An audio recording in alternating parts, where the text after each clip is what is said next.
Hi, this is a video I'm making to document the damage received from a couple of amplifiers I bought from Schulman's ham radio auction. I found these really sweet deals on something that's really kind of rare and certainly twiggity. This is actually the holy grail of amplifiers right here. This is what the Marshall stack was all, you know, the plexis, all Jim Marshall's amplifiers were based on this original Fender, 1958 Fender 5F6 circuit. This one was in beautiful shape when the pictures I got it. When I looked at the pictures and I saw that buried, I was just, oh, I was so stoked.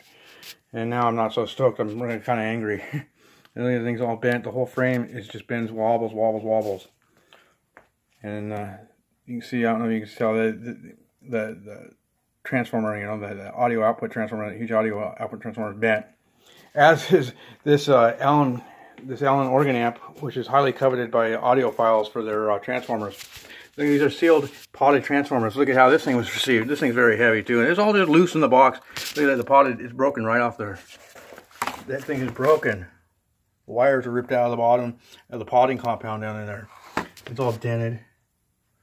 It's ruined. That's worthless. And this is the way the box was. This box here, just this real thin cardboard like this. I found that on the top. I pulled it out of these packing peanuts, just loose.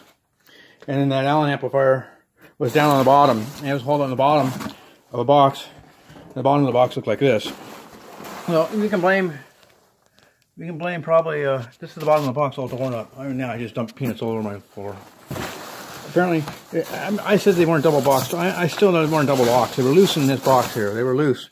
But I guess there is other pieces of cardboard in here I have found now that I've moved all these peanuts. But still, they were both loose inside this one box. Come on now, man. I paid for some guy who says he ships antiquities. The first shipment I got from him was all right, but he told me that you know, his first time working for Schulman. This was a couple months back, and says, "Oh, I do antiquities. I've sent stuff to museums. Blah blah blah blah blah blah." Well, this is not a professional job.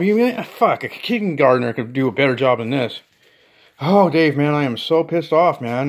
You know, I called you right when I first got this thing, and I still hadn't fully sunk in now. But now I'm looking at, I mean, I'm just getting more and more pissed off the more I think about it. And I think it's a big mess of peanuts I got on my floor.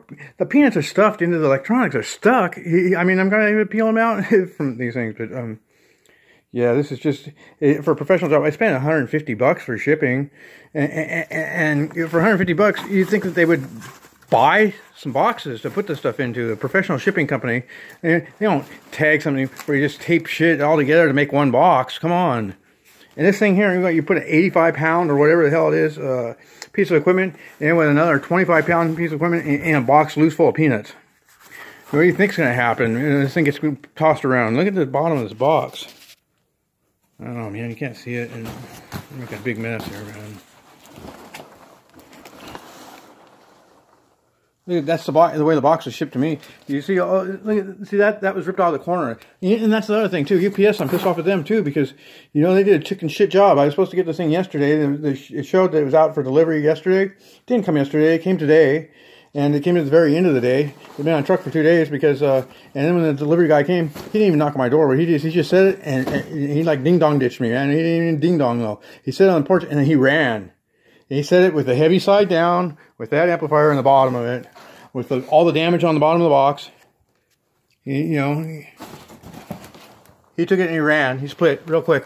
Whew.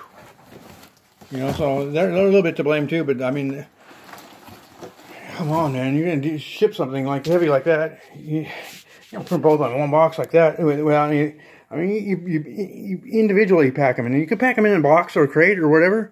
But yeah, maybe you should be crating this stuff, man. Oh my God, so bent. And bent as about as bent as this chassis is on this thing, man. I just can't express my disappointment enough, man.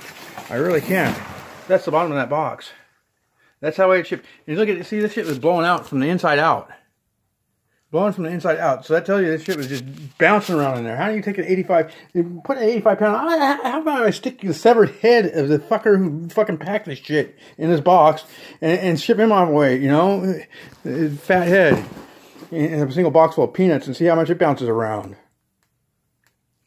I'm sorry, Dave, but at any rate, this is, I think I've expressed my displeasure enough, and I don't know if I can really show. I mean, this is crap. It's crap. That's not double boxed.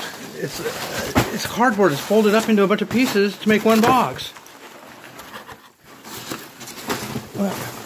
Oh, look at that's a box. Is that double boxed? Oh, okay. This is a box and it's inside of another box. I guess that's called a double box. So this box, which nothing fits in it. It's not even unfolded. That was inside of this box. So I guess that makes it.